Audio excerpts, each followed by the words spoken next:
I'm still trying to figure out, Right. why the raisin thinks that's funny. But that said, I like it. 4 stars. Han's co-pilot, so Chewie. Well, Chewie. before Han had Chewie, Yeah. there was we got to come up with some backstory for a character that nobody's ever heard of. Yeah. Wiggles. His buddy Wiggles. It wasn't Helped him Chewie, out. it was Crunchy. Crunchy. Chewy, crunchy. Crunchy Baka. Yeah. All right. There you go. It was Let's was see. one of For the other those who- characters for from the those who- holiday special. Yeah. Lumpy. No, the grandpa, Itchy. Oh, itchy, yeah. So here you go. This is from 2010. For those who grew up with the tech revolution, this is the show for you. Younger listeners may have heard of older tech items discussed here, but there is always something fun and interesting in every episode. Great show notes. See, dude, some great show notes. Older So tech you for the can- win. Punch cards. Yeah, so you can look up items heard on the podcast. 101 smiley face. If we say something and you have to Google it, it's kind of like Cards Against Humanity. It just, no. We failed. Yeah, we have not done our jobs if you have to Google what's on this show. Yeah, actually, I've been kind of proud of our show notes, and I'm glad somebody recognized it. Thank you for joining us. 10 years ago. We have 2 people watching. Let's see if we can get that up to 100. I was watching Toilet Tea Paper this afternoon. Hey, if they're going to recognize me and it's 10 years ago, I'll take it. Speaking of old memories, my buddy from South Dakota sent me a picture of a joke book I gave him when we were teenagers. It was Totally Outrageous Dirty Jokes Part 2 or something. And I knew it was a gift from like a birthday or Christmas because I didn't wrap it. I just stuck a mailing label. I said, to Mark from Chuck. And my handwriting hasn't changed in 40 years, which is nice to know. But he said, my daughter found this. It's going back to Germany with her. I said, oh boy. Oh boy. Yeah. You never Mike know what's Robinson. going to turn up, kids. I went from classic Art Bell to this. Why, yes. Yes, you did. Art Bell. Awesome. I was thinking Art Linkletter for a minute. No, there's a Or few John arts Bell. around, but Classic John Bell. yeah. All right, shall we begin? Now that we have audio, let's audio level check. Mario coin works. Mario coin. Yeah, let's do it. Then let us commence in 5, 4. We do this countdown because there's an audio I need to share the component to video. this. Oh, hold on. Let me share it. What? Oh, Did I you didn't share the share video? either. No, we should share before we get started. Yep. Share. Facebook. Go. Share now. And then when I comment, it'll be me too. Wonderful. Share to your timeline. Thank you. Okay. All right. Change 5 to people should share me. too. Share. This is the Facebook. How do you share podcast? Right post or share public. There you go. It's the little button on the side of your phone. There. Have you seen, well, I think it's the Geico commercials where they have the old guy who's counseling people on, now that you're a homeowner and you need home insurance, you're going to turn into your parents. And these people are doing. Oh, yeah. Who else reads books about submarines? My dad. The guy's like, he's getting older as the commercial goes on. Okay, now we can begin. 5, 4. Technorama episode 608, Dilithium healing crystals?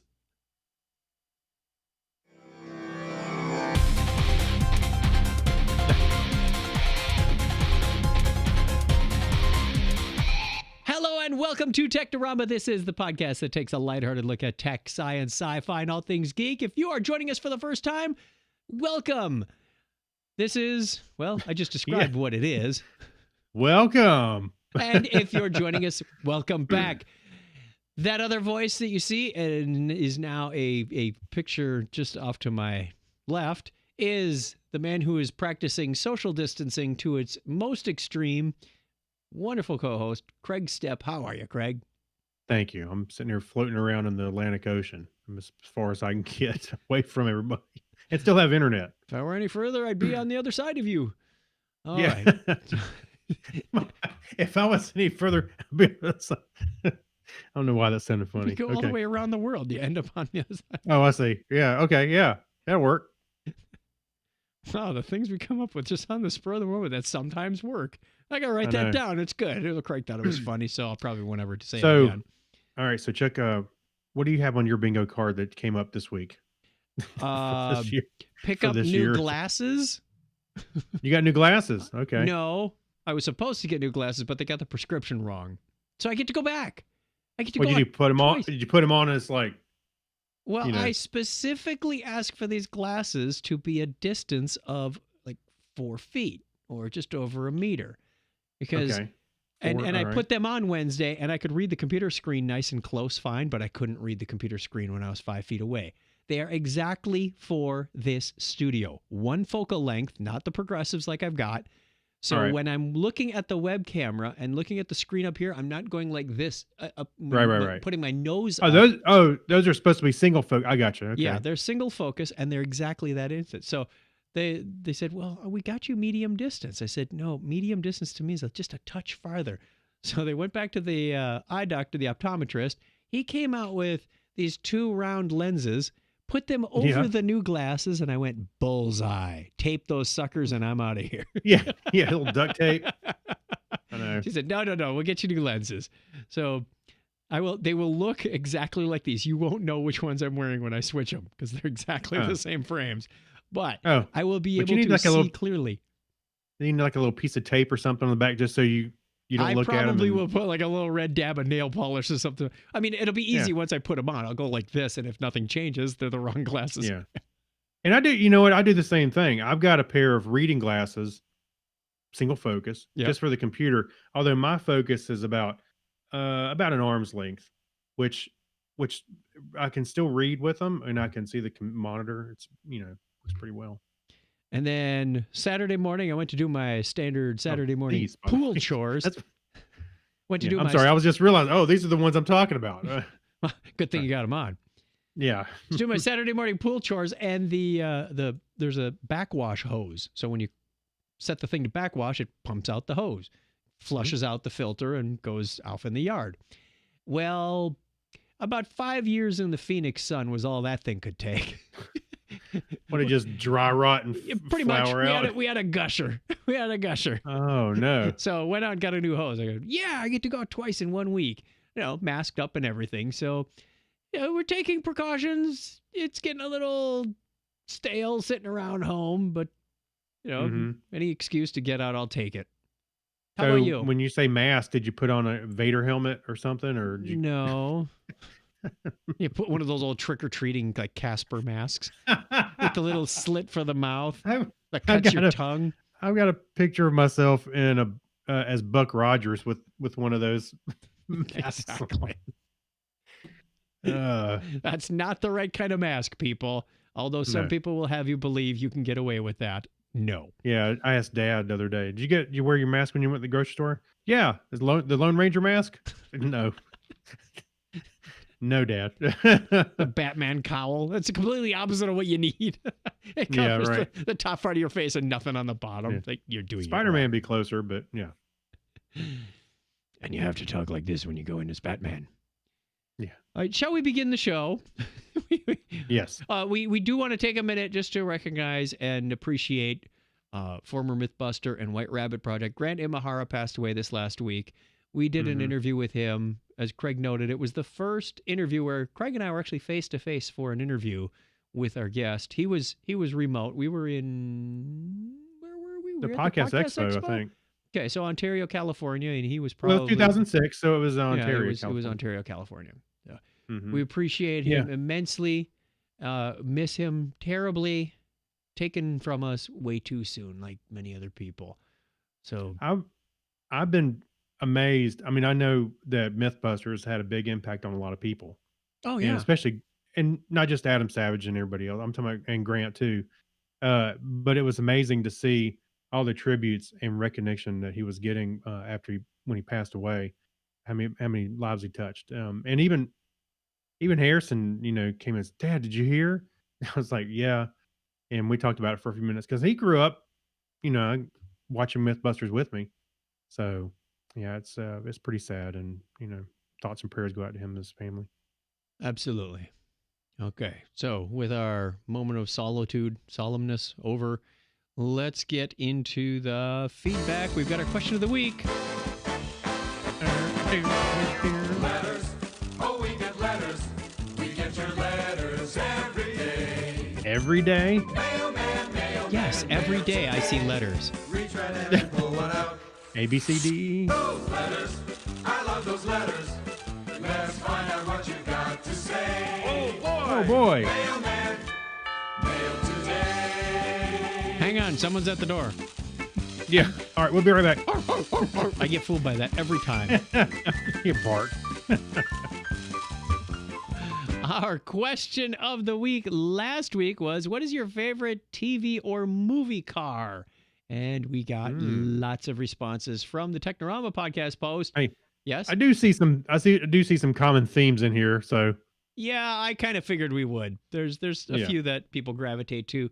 Steve says, while I'm still a Mustang man at heart, I do love Lola.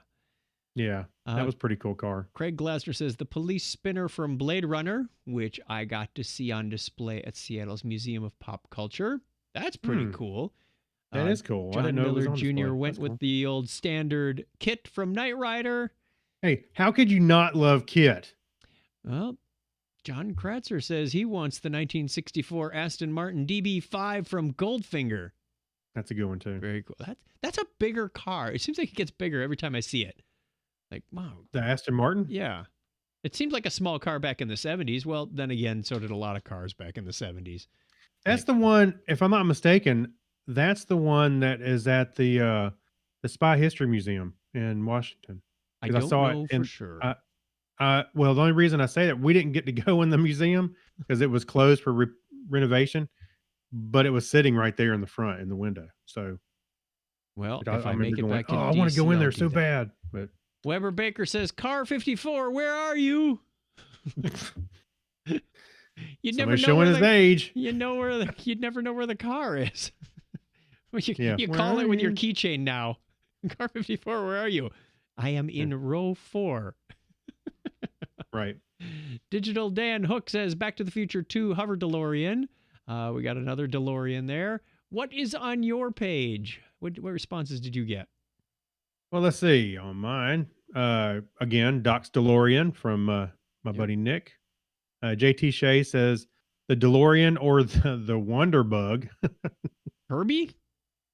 I'm not sure if he's talking about Herbie. I guess no. The Wonder Bug is the Croft Super Show. This speed, the Dune Buggy. Speed car. Buggy and Speed Racer? Looks like Speed Buggy, but it's not. It's like its Oh, own okay. thing. The bumper. Yeah, you have to go Google it. What else? Herbie the Love Bug. Got one of those. Brian Yeah. Parker said that. Yeah, Daniel Petrowski says Kit from Knight Rider or Doc's DeLorean. I'm disappointed nobody said car.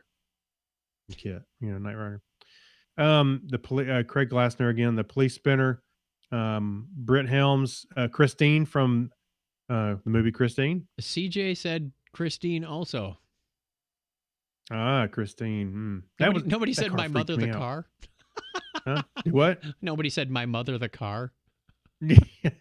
Yeah, somebody else is showing their age. Chitty Chuck. chitty bang bang. Yeah. Chitty Chitty Bang Bang from Lisa. My buddy CJ Lamb and PC Hearing both have Kit on there. And another one of my favorites, Grant Prochoco says the A-Team van. And JT Say agrees with him. Keith Smith has a picture of the Bandit, Bandit's car. Oh, the, wow, yeah. Trans Am. Yep. But that's a beautiful car. I loved that car. They could remake that movie now with a Tesla. Yeah, it would work. Charles McFall says Baby from Supernatural. Oh, good choice. Yep. And what's on your page there, Chuck? Mentioned Christine. We already mentioned Herbie. Jonathan Strickland says the 1959 Cadillac Fleetwood Series 75 that Doc used in the original Muppet movie. Ooh, good call. Very deep cut, obscure call. Love it. Norbert Davis. by the way, John Miller Jr. says Carr was voiced by Optimus Prime himself, Peter Cullen. I didn't know that. He had that voice. Yeah. We'll get Yeah. to the interstate in 20 minutes, Dave. Kit, I'm ripping out your battery. Deal with Great. it. Okay. Norbert Davis says the original George Barris Batmobile from the TV show. Very cool. Mm-hmm. Another Kit. We got Herbie for me too. Kit. Mark McCoy says more of a top 3 for him because he couldn't be contained to just one. He said the submarine Lotus Esprit from Spy Who Loved Me. Good call. Chitty Chitty Bang Bang and the 89 Keaton Batmobile. We got another James Bond's Aston Martin from Marty. Mike says, I always liked the Dodge Ram that Walker Texas Ranger had. Okay. We got the Dodge Charger from Nash Bridges that Mike also put on there. We've got another one for Bandit's car. Clinton says the original Batmobile. He just posted a picture. Oh, we got the Monkeys car. Yeah, that's like a GTO. It looks like it is a GTO on the front, But it but was it's like converted, stretched out. Yeah, stretched out and converted to more of a station wagon kind of thing. Yeah, I remember that. I used to watch the Monkeys all the time. Teresa says the General Lee. The Chariot ATV. I know Confederate flag is on it, but I do love that car. But. Oh, Steve brought us a good one. He says the Chariot ATV from the Netflix series Lost in Space. Which? As it is a most the Chariot. versatile vehicle. Hey, actually, I've got the Chariot back. Oh, not from the Netflix one. From I got the Netflix original one. Lost in Space one. Yeah. Eric Miller says TV's Munsters coach. I thought both of the Munsters cars were cool. There were Grandpa's coffin car and and then the converted whatever that was, Model A or Model T. That was a nice. Yeah, weren't those were George Barris ones as well. Yep. Oh, we have a runner-up too, the Blues Brothers, the Bluesmobile with speaker. I hope with the big horn speaker on top. Another Stuart from the UK, of course, says James Bond's Aston Martin. Greg Kloibert wants Kit and Airhawk from Airhawk. Hey, Charles McFall is posting on both of us, but he gave us a different answer for his favorite car. What's up with that, man? In the chat room, David Juckham, I hope I'm saying his last name right. He says Luke's Speeder. Hey, I'll take that. That qualifies as a car for us. Absolutely. Yeah. Isn't that what you want? When you first saw a New Hope, like, I want one of those. Right away. Yeah, it's like floating. You're like, whoa. And moving fast, too. Mm-hmm. Yep. Yes. No trunk space, though. Yeah, he had to put the droids on the back of it. Just set them on back. Hold on. You hit a bump and R2's out of the passenger seat. And, C-3PO's sitting up there. He can't hold on to anything. It was just a movie, Craig. Let it go. Let it go. No, it's not. I disagree. We'll just disagree to agree to disagree. There you go. We're gonna play the out music. Take that. Which brings us right into the history time. Okay, kids, take out your pencils. There's an exam at the end of this history. This is the way history went for us on July 22nd, 2020. It is the 204th day of the year in the Gregorian calendar, and there are 162 days remaining in 2020. It was on this date in 1598 that William Shakespeare's play, The Merchant of Venice, is entered on the Stationer's Register, and by decree of Queen Elizabeth, the Stationer's Register licensed printed works, giving the Crown tight control over all published material. It was also on that date in 1793 that Alexander Mackenzie reached the Pacific Ocean, becoming the first recorded human to complete a transcontinental crossing of North America. How did they know some Native Americans didn't do it first? Well, first recorded. Recorded.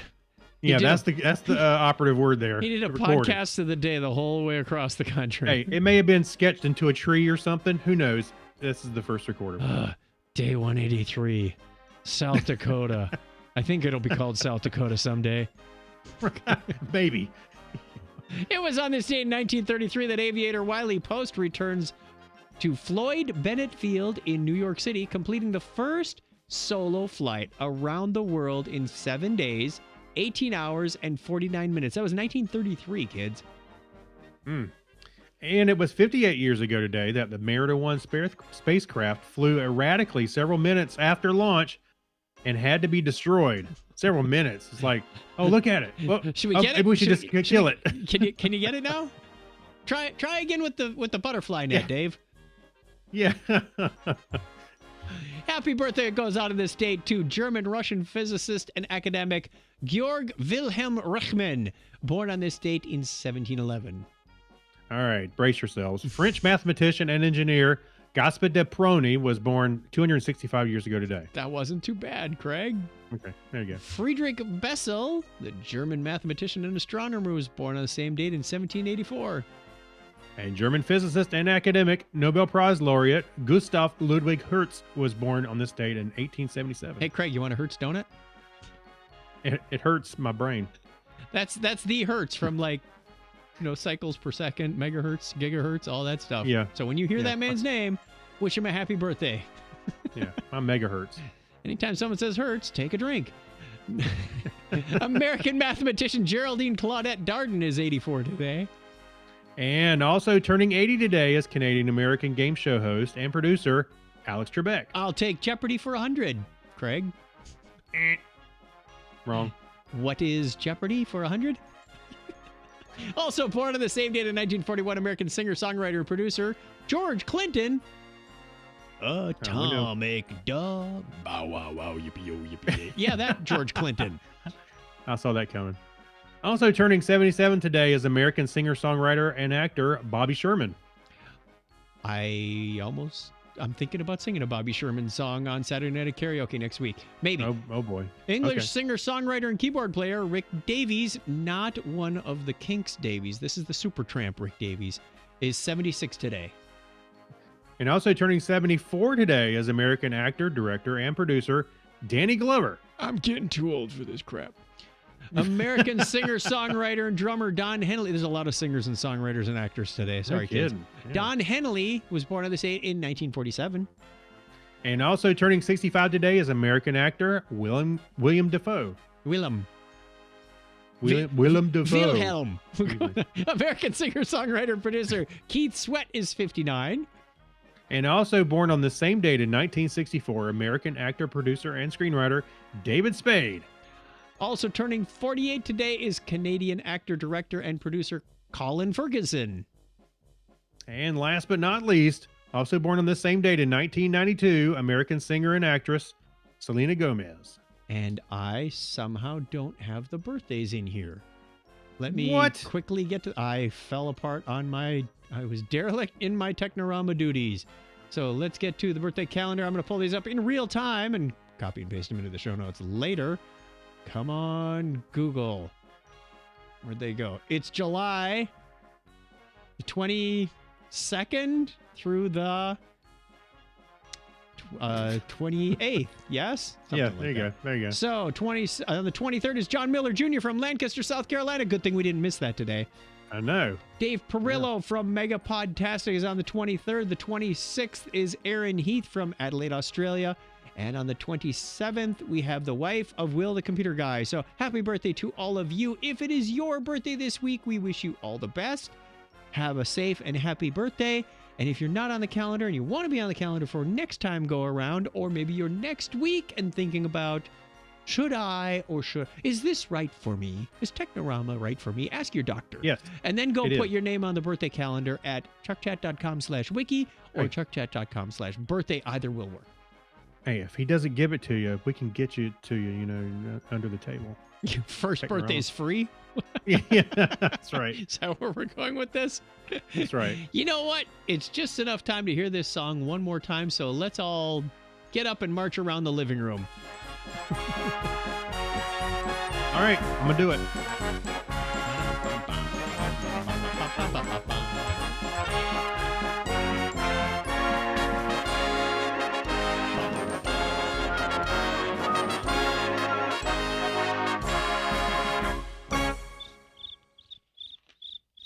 It's always an exciting end to that.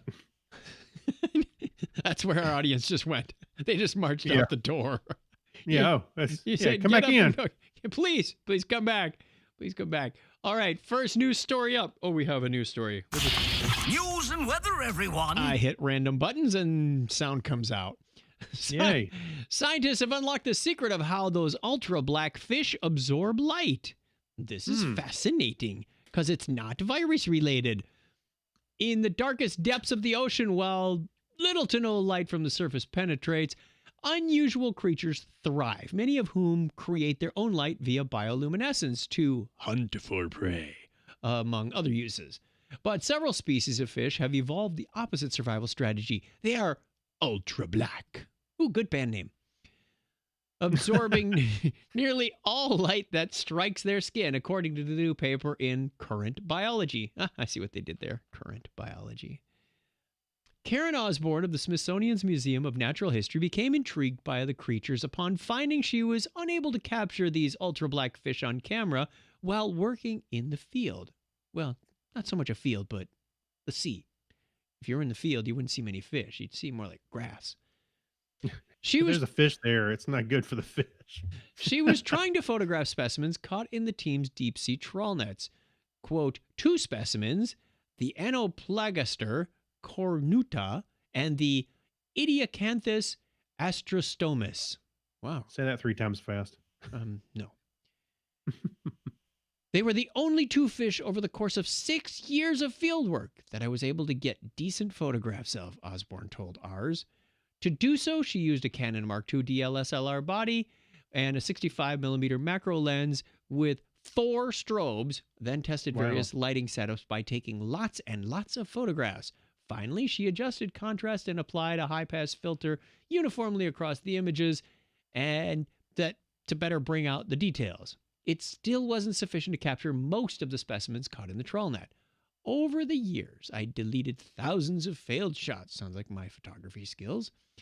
The other fish, they were just useless because I couldn't bring out the details in the photos, she added. It didn't matter how you set up the camera lighting. They just sucked up all the light. I wish I had a few of them now to illustrate this. To discover why this was, the Osborne team teamed up with Duke University biologist Sonka Janssen, among others, and laboratory measurements showed that indeed, these ultra-black fish absorb more than 99.5% of any light that hit their skin. If we could put that in solar cells, we'd be grand right now. Yeah. We'd just lay fish out on the roof and see what happens. Why are all these birds here now?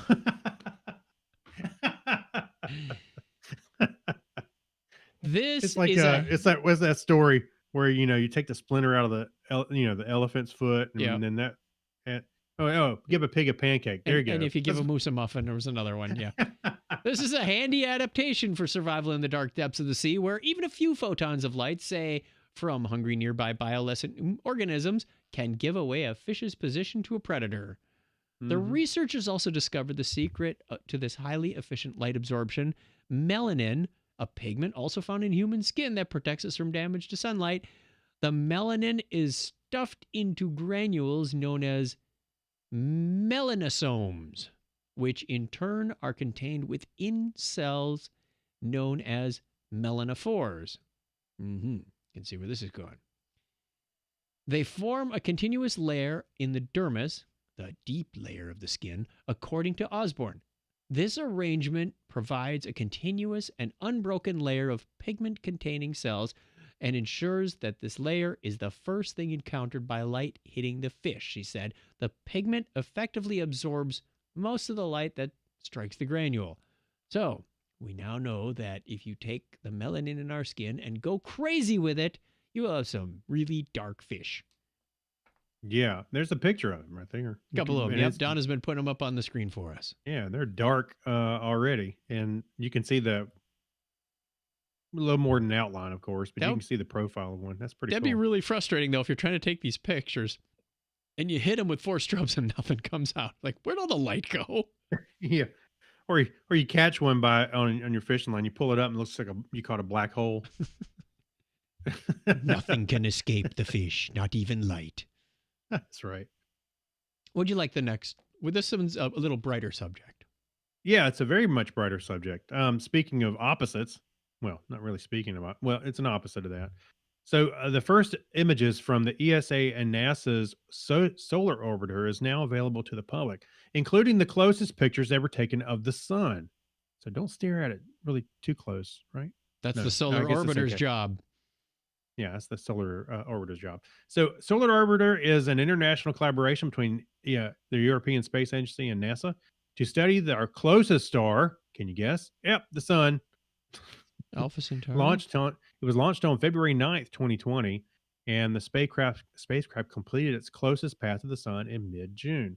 I thought it was a different one. I thought they launched it a couple years ago. Maybe it was a different one than I was thinking of. These unprecedented pictures of the sun are the closest we've ever obtained, says Holly Gilbert, NASA's project scientist for the mission, and at NASA's Goddard Space Flight Center in Greenbelt, Maryland.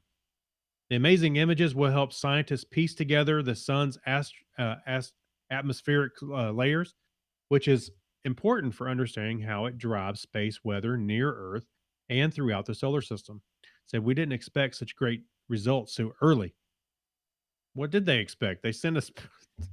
Anyway, these images show that the solar orbiter is off to an excellent start.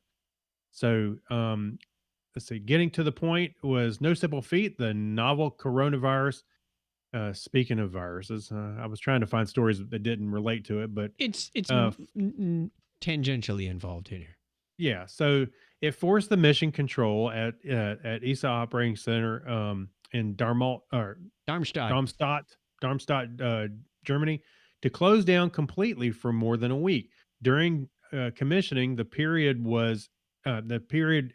when each instrument is extensively tested. ESOC's staff were reduced to a skeleton crew, but all essential personnel worked from home.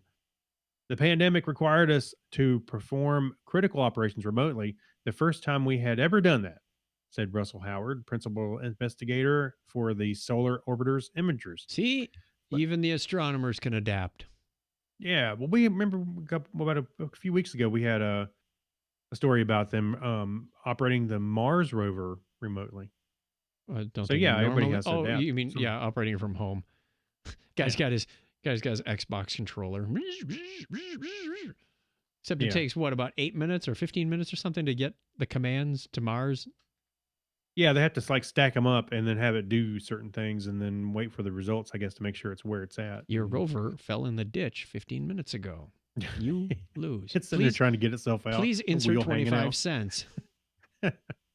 But these pictures did pull out something called campfires, which is what is little spots all over the sun. Mhm. And it says the campfires we're talking about here are little nephews of solar flares, at least 1 million, perhaps 1 billion times smaller.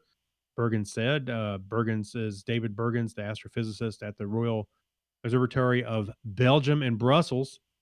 When looking at the new high-resolution EUI images, they are literally everywhere we look. They're everywhere. They're everywhere, like Chicken Man. Yeah, so there's some more detail in here about where they're found, but you can go look at the pictures. There's one. It looks like it almost looks like little tiny orange balls. Looks like they're so close Yep. to the sun, and then this animation kind of flipping back and forth, but it's kind of cool to see. The animated GIF is hypnotic if you stare at it because there's a circle, then a square, then a circle, then a square, and it makes your eyes go I know crazy. I'm hearing some Pink Floyd music. It's Dark Side of the Moon, not the bright side of the sun. Not the bright side of the sun. Oh, my bad. Was that the B side of Dark Side of the Moon? Yeah. Flip it over. It's the bright side of the sun. All right, let's go on to another crazy story. A man collects $95 million jackpot dressed as Darth Vader to hide identity. Because, of course, we see stories like that. We have to put them on the show. Yeah. Friday, Jamaican lottery winner W. Brown dressed up as the iconic Star Wars villain Darth Vader to pick up his $95 million jackpot to keep his identity secret from others. Brown said he hid his real identity because he kept mostly to himself and hadn't told anyone about his jackpot win, according to the Jamaican Gleaner. Brown wanted to make the right decision first before spending any of the lottery winnings. Quote, "I'm not going to do this in Jamaican accent, so sorry to disappoint you there. Yeah. I want to decide what is the best thing to do before spending anything. I need to decide what my goals are. but I know I want to own a bus. That's a start. Didn't they do that in Sense8? Guy wanted to buy a bus. Oh, yeah.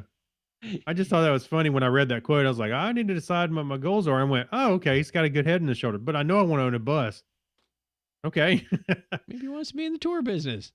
Hey, for $95 million, I think you can make it happen. Make a grand old bus. I want to be on his tours. You Yeah. can buy the whole bus company. You can buy the bus factory. Brown recently bought the winning ticket at the Davies Sports Bar in Maypen. The ends. The ends. The end. It's the ends. The ends of everything you know. Right. Sorry, I wasn't going to do a Jamaican accent. The winning numbers are nearly the same ones Brown had been choosing for the past 20 years. His picks are based on rakes and their meanings. In the Jamaican culture, a rake is a premonition, dream, or omen that foreshadows what will happen. Life has always been very rough. I come from a poor family. Sometimes I couldn't attend school because my parents didn't have it. But I told myself that God will help me one day so I can help my family. So now he can get his own school bus to get himself to school. That's right. So, And you know that I read that. Oh, well, we can keep reading this, but I read that the reason that people do, and other people have shown up in different masks to pick up their checks like this, because in Jamaica it's a small island, and if they know what you look like, you're easy to target to go rob. Jamaica's not that small, but yeah. No, but I mean it's easy to find somebody because by the way they look. That's what I read. I was like, why would somebody show up in the Darth Vader outfit? And that's why. Yeah, I didn't want to be recognized. All right, we're going to take a real short break. Here you go. Yeah. Yeah, I'm sorry. Real quick. I thought it was somewhere else, but it says, unfortunately, Jamaica is not like other markets. In other markets, they don't necessarily do it, but here, I think they ought to do it, showing up in a mask, to keep themselves safe. We're not going to tell them not to do it because of their safety is paramount of importance, of course. But that's what that's why. Anyway, so yes. Good plan. All right, quick break. We'll come All right. back with some more stuff because this is the More show that stuff? has stuff. All right.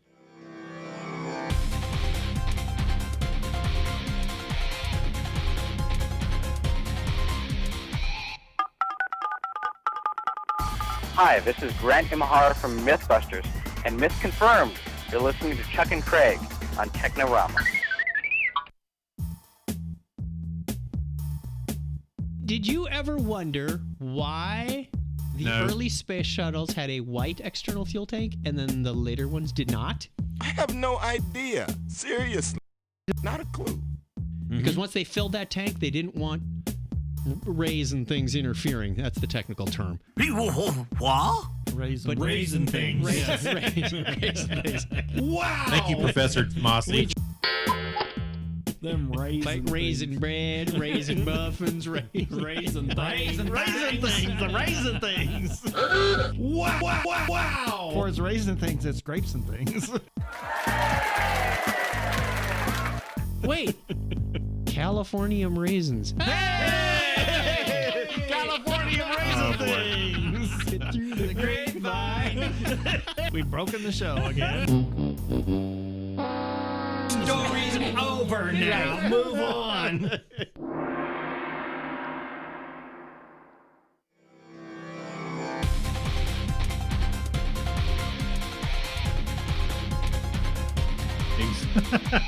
I like Ben. The story's over now. Move on. Yeah. Hey, I'm surprised nobody said raising Arizona and things. Raisin cane.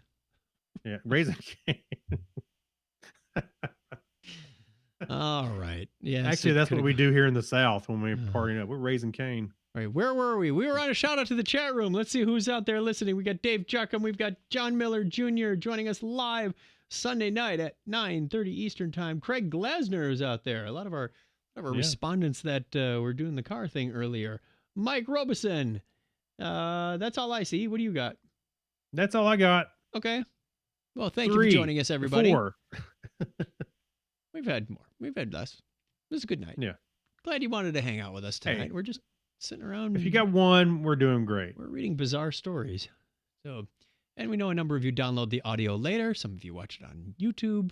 You do what fits your lifestyle. Some of you torrent it without paying us. They're going right around our paywall. That's right. The paywall, it's like the toll booth on Blazing Saddles. Yeah. Someone's got to go back and get a Hey, load who's of got a dime? dimes. Who's got a dime?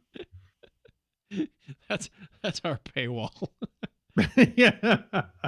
You know what we're talking about. There's wide open spaces around the whole thing. That's right, but you still have to go through. You can't go around. All right, let's do the Remember When segment. I think it's your turn.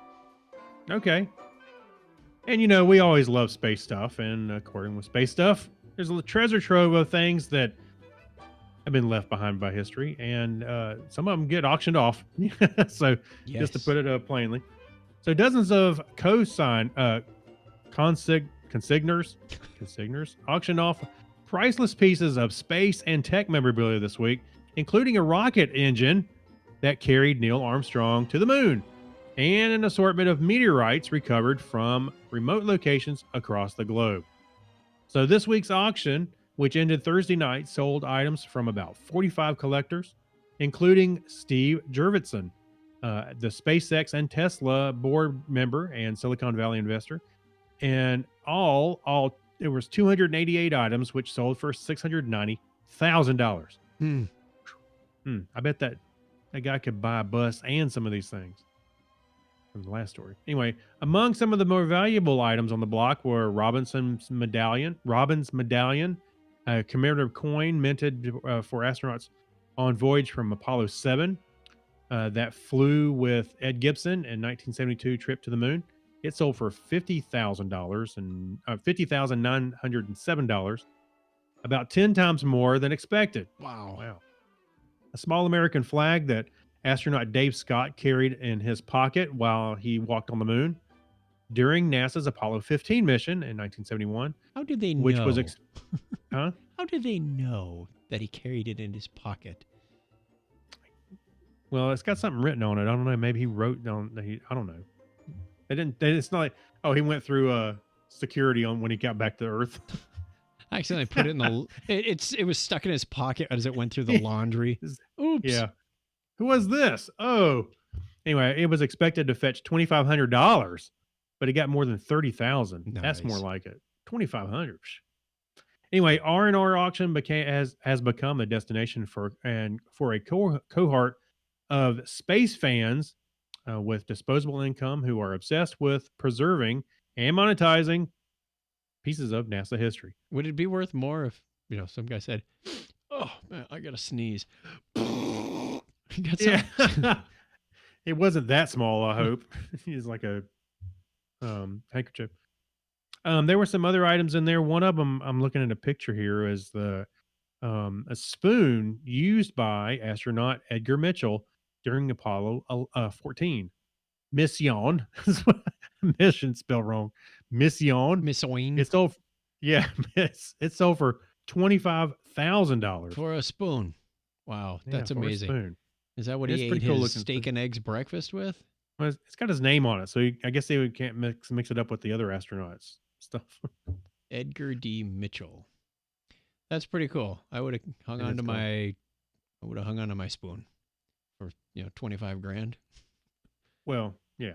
Gonna need is Edgar this still to with retire us? someday. I don't know if he is. This is 50 years ago, man. You gonna hang on to your things? Well, I've been around for 50 years. Yeah, and we're still hanging on to you. Hey, Edgar Mitchell is still with us, looks like. Good. Yeah. Let's also, who's still with us is our wonderful patrons. We love our patrons. These are the people who donate as little as $1 a show and get extra content and their name shouted out on the show because they're the financial backers of this. This is our CFO, our board of directors right here. They include they get extra content. We didn't say it was good. Just they didn't either. Just get extra. We get some feedback on it. Alexis Duran, Elmer Elstad, Amy Bowen, Abner Braverman, thank you very much. Ben Vaughn, Brian Brown, Chris MC, Dan DeMan Coyer, Danny Mortensen, all the way from down under, Dean Jensen, Denise Inglis, Gary Lindros. He's down under Florida. down under Georgia. This is where Florida is. Harold McKinstry, John Clifford, John Noble, Jorga Schrauen. Thank you, Christina. Thank you, Kyle and Leon and Mark Kilfoyle and Mike Wills. Thank you, Night Gig Studios. Utmost appreciation to Saturday Morning Media, Stephen Wetchy, Steve Therian, Spiffy, and our newest dynamic duo, Steve Cody and Steve London. Thank you, everybody, for being part of the financial backing of this. We have, costs that come in to operating this show and unexpected costs that come up occasionally. I think it's about on schedule for time to re-up the Wirecast software, which is how we bring you the video. So thank you. We've got that covered. It's just a non-issue now. So appreciate it very much. By the way, we got 3 Steves. Do we have another Mark? We're looking for or a Harold. I want to balance this out. Well, some of these people are using aliases, so maybe. Oh, that's true. Yeah, that's true. All right. Let's fade those guys out and stop it, because this is the part of the show where we do the Empire Good Time Band, as I was playing that. the Imperial Marching Band. Yeah. What'd you do in the service? I led never mind. I played the clarinet. Is that the play out song for Craig? No, that's our Pass Me the Remote music. Oh, right. Of course. Because I've got a show on Amazon Prime that we watched, a little while ago. I think it was a couple of months, called Tales from the Loop.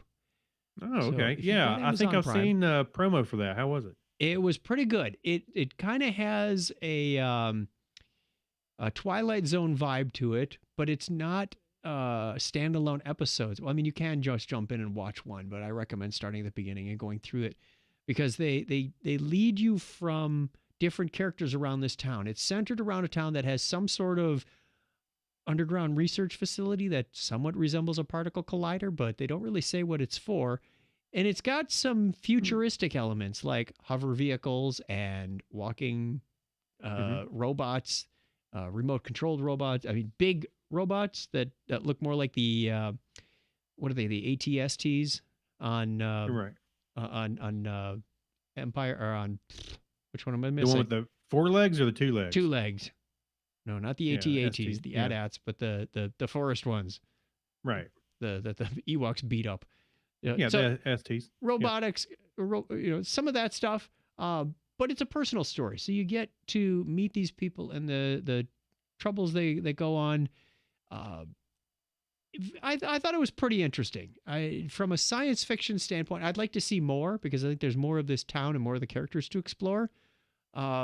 It did have one storyline in there that dealt with alternate reality. So, one of the characters crosses over into an alternate universe. Okay. And I thought that was pretty good. I would give this an 8.5 out of 10 on our magic meter, or whatever we're calling that thing. So Amazon Prime, Tales from the Loop.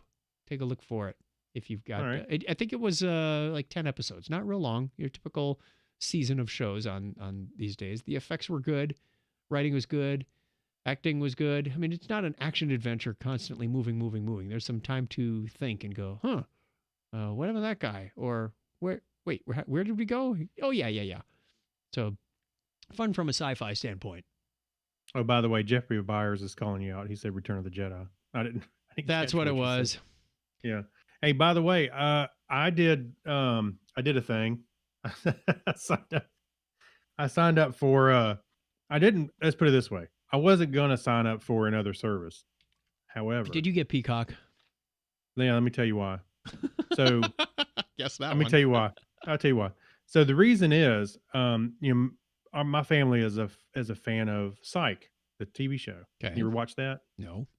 Okay. Psych is great. Lots of pop culture jokes and stuff. And there's like a lot of inside jokes as the show goes on. And this show has ended, but they did a movie 2 years ago. And then they had Psych 2. It's another, hour and a half movie. And it was going to be on Peacock. I was like, okay, well, I knew you could sign up for Peacock for free, but I read an article that said, but they weren't including that movie in with the free thing. I went, oh, are you kidding me? So I thought, okay, I want to see it. I want to support it. So it was $30 for the year. So I said, okay, I'm gonna at least sign up for 1 year because that was their discount before they launched. So I was, okay, I'll do that. So I signed up for it. Actually watched the Psych 2 movie. It turns out that they did give it out for free, Psych 2. So along with everything else. So you can watch Peacock just ad supported. And that's what I was going to do. But anyway, I loved the show. It was fun. Like I said, a lot of inside jokes. Timothy Olmanson, who played Lassiter in the show and the last movie, he actually had, well, not in the last movie, he had a stroke. So he wasn't in the last movie per se. He was in a brief cameo, but he's made some good strides in, recovery. And he was in this one more. Actually, the story kind of revolved around him, and it was good to see him back in there. And the whole cast together works so well. They all work so well together. It's a fun watch. If you haven't watched the show, I recommend. Actually, Chuck, I'm gonna say you and Donna might like it. But can I find it anywhere other than subscribing to Peacock? It's on Prime. It's on Prime. It is. Okay. And the name of the show again was Psych. Psych. Okay. Yeah, he pretends to be a psychic, and him and his friend. You got to watch it. You'll like it. Okay. I think you'll like it. But anyway, the movie was good. You can sign up for Peacock without having to pay for it. That's the bottom line. Which, anyway, I did. First month's free. Come on, kids, just a taste. Yeah. I won't keep it, but I do. You know what? I do kind of like Peacock itself. There's different channels. They got like Unsolved Mysteries is one channel. It's almost like the Pluto TV. I don't know if you've looked at that. No, I've heard about it, and I'm eager to take a look because I've been hearing some good things that are coming out of Pluto. Yeah, Pluto is pretty good. So they have channels that have things running 24/7 on that particular theme or show. And same thing with Peacock. It was kind of like the same thing. And there's an Office Shorts, and then all it is little clips from The Office, just continuously running. And that was kind of fun to watch. So anyway. All right. We've got one more article. One more, and then it's in the Geek Library, so we have to have the Geek Library music.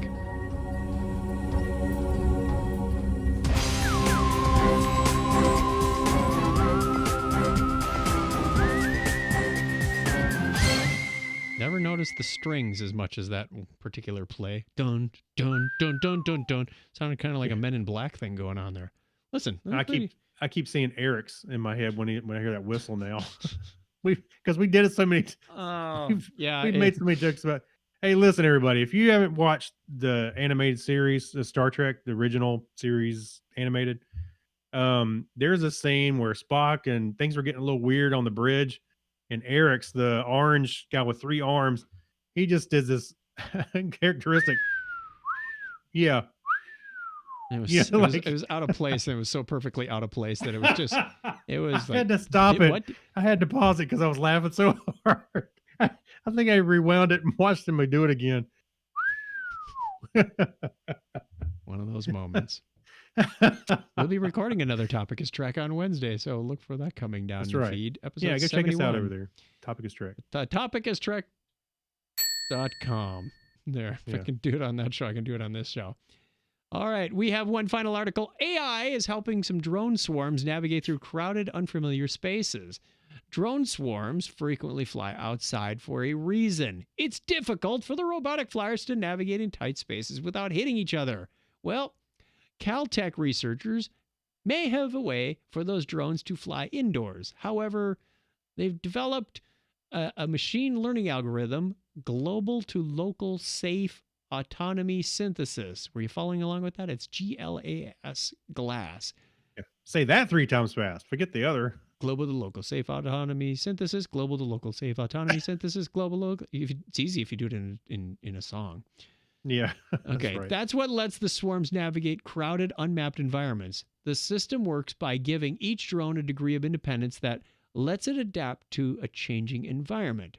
Instead of relying on existing maps or the routes, or routes if you prefer, of every other drone in the swarm, Glass has each machine learning how to navigate a given space on its own, even as it coordinates with others.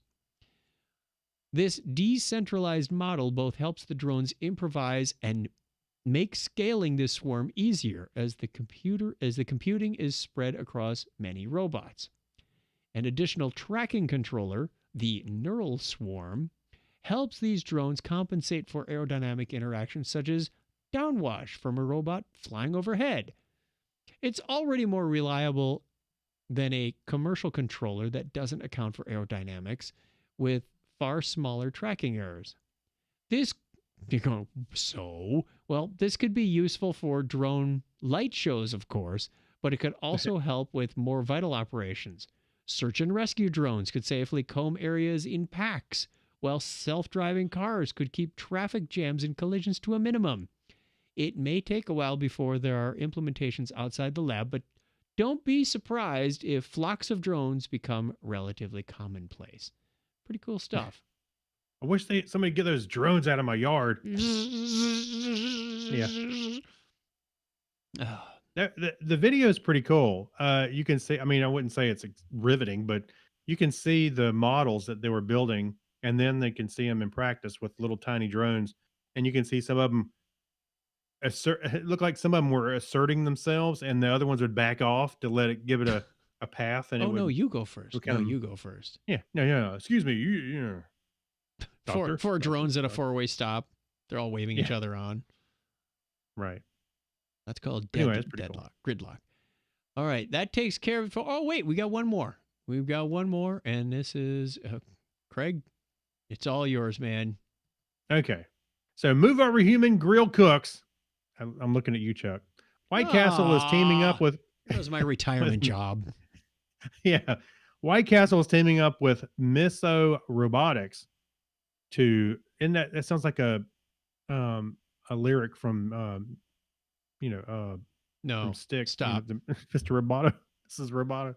To test an automated sous chef. The aptly named Flippy, an AI-enabled kitchen assistant, is set to join the staff. Face. Do what? Flippy McFlip face? Yeah, Flip. Yes. An AI-enabled kitchen assistant is set to join the staff at Chicago area burger joint for a trial run that could usher in a new era of robot hash slingers. Since its unveiling in 2018, Flippy has cooked more than 40,000 pounds of fried food. Who's eating it? I don't know. He's just making it and throwing it in the corner. One guy. Including 9,000 sandwiches at LA's Dodger Stadium, the Arizona Diamondbacks Chase Field, and 2 Cali Burger locations where it works alongside humans to increase productivity and consistency because the humans don't want to lose their jobs. They were trying to keep up with the stupid robot. I'm going to go down to Chase Field next weekend and get an interview with this robot. The robot. I think automation is here to stay, and this is the first example of a really large, credible player starting down that journey. Miso Robotics CEO Buck Jordan told TechCrunch, Buck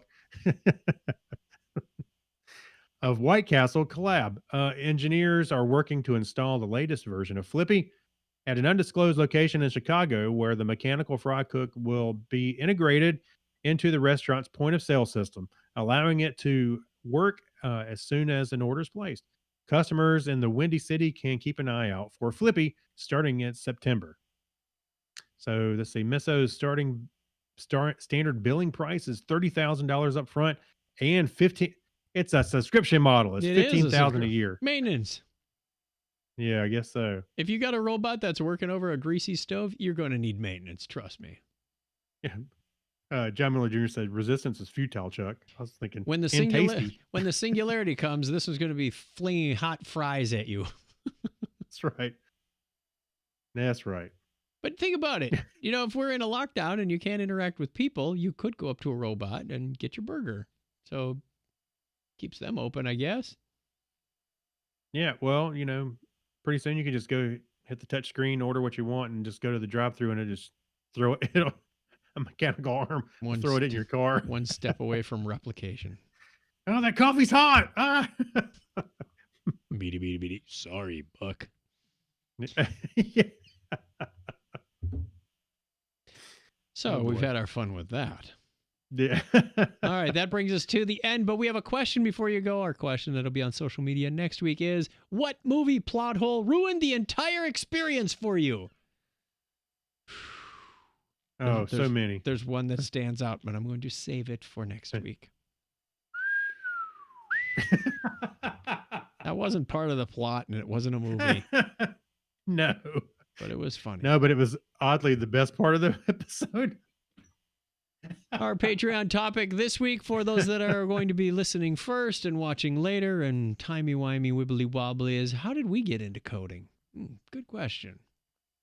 Craig and I both do a bit of coding and scripting and whatnot, so we'll give a little bit of an inside story on that if you want to hear more about I it. can give you a hint. It's a lot of head banging. You listen to AC/DC? Nah, well, All right. That brings more us to the pleasurable. end of the show. So I will play the end of the show music, and we appreciate you giving us your time this week. Thanks for hanging out with us, whether it was live on YouTube and Facebook, or if you were watching later or listening later. Thank you very much for being part of the Technorama family. We wish you all the best, safe, stay healthy, wash your hands, wipe your face, keep off the wear your grass. masks. Duloc is a special place, whatever that song goes. Sorry, I slipped into Shrek mode for a second there. What else? Be nice to each other, like we always are on this show. Until next time, wish you all the best. See you in a week. No, Craig's going to be off next week, but we will. We are still preparing for our live Dragon Con show with Clint and Albert from Comedy Forecast. So stay tuned for that. Until then, give us a binary high five, Craig. Live long and prosper. Oh, that's the wrong show. 101. Don't put on the red shirt. And the recording is done. We are finished here on the video. We are then going to turn off the cameras and go record our Patreon show for those people. So thank you very much. If you want to find out, there's a way to find out for as little as $1 a show what we go and talk about. It's like a secret club. We close it. We draw the curtain. It's like that curtain between the first class cabin Like this. and coach. There you go. He Close he just turns off the camera and we're still talking. No, that's not quite how it goes, Craig. Yeah. Nobody will hear this. Donna is standing and she's itching to get out of here, so I'm going to let my All right. video engineer go. Thank you again, everybody, for being part of the fun. We'll talk to you again real soon. Bye. Bye, everybody.